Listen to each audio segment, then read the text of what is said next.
के बारे में सुनते हुए ही श्री कृष्ण से पूछा, ही प्रभु मुझे आप श्रवण मास में शुक्ल पक्ष की एकादशी की कथा सुनाने की कृपा करें। इसके बारे में कृष्ण ने कहा है, धनुधर श्रावण माह के शुक्ल पक्ष की एकादशी की कथा को सुनने मात्र से अनंत यज्ञ के बराबर फल मिलता है। द्वापर युग के आरंभ में ही माहिष्मती नाम की एक नगरी थी। इस नगरी में महीजित नाम का राजा रहता था, जो बड़ी ही शांति एवं प्रिय स्वभाव का था, लेकिन उसको कोई संतान नहीं थी, जिसके कारण वह काफी परेशान रहता था। अपनी वृद्धावस्था आती देख राजा ने प्रजा के प्रतिनिधि को बुलाया और उसने कहा कि प्रजाओं, मेरे खजाने में किसी भी प्रकार का अन्य पाप के द्वारा एकत्र किया हुआ धन नहीं है, ना ही मैंने कभी देवी देवताओं या ब्राह्मणों का धन छीना है।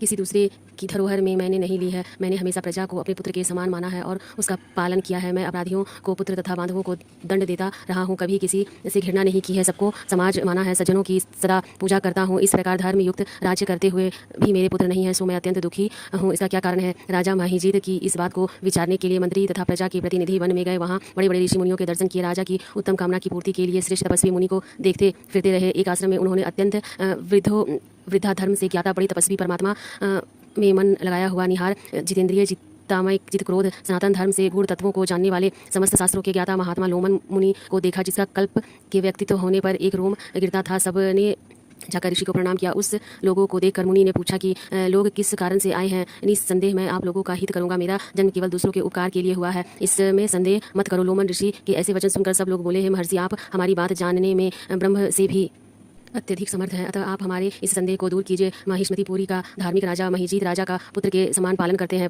फिर भी वह पुत्रहीन होने के कारण दुखी है। उन लोगों के आगे कहा कि हम लोगों की प्रजा है, अतः उसके दुख से भी दुखी है। आपके दर्शन से हमें पूर्ण विश्वास है कि हमारा यह कष्ट अवश्य दूर हो जाएगा, क्योंकि महाराज पुरुषों के दर्शन में हमें पूर्ण विश्वास होता है कि हम यह संकट अवश्य दूर हो जाएगा, क्योंकि दर्शन मात्र से ही कष्ट दूर हो जाता है।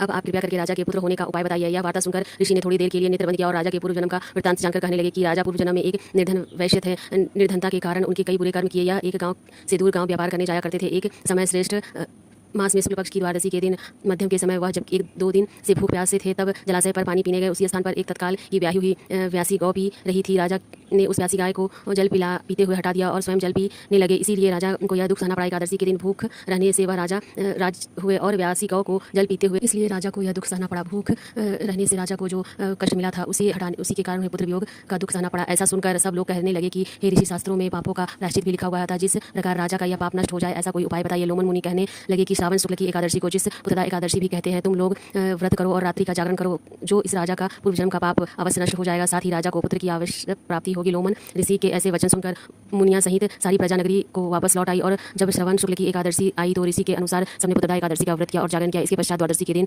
जिससे पुण्य का फल राजा को दिया गया, उस पुण्य के प्रभाव से रानी गर्भ धारण की और अवश्य प्रसव काल के समाप्त होने पर उसे एक बड़ा तेजस्वी पुत्र प्राप्त हुआ। इसलिए ये राजन इस श्रवण शुक्ल एकादशी का नाम पुत्रदा एकादशी पड़ा है। इस संतान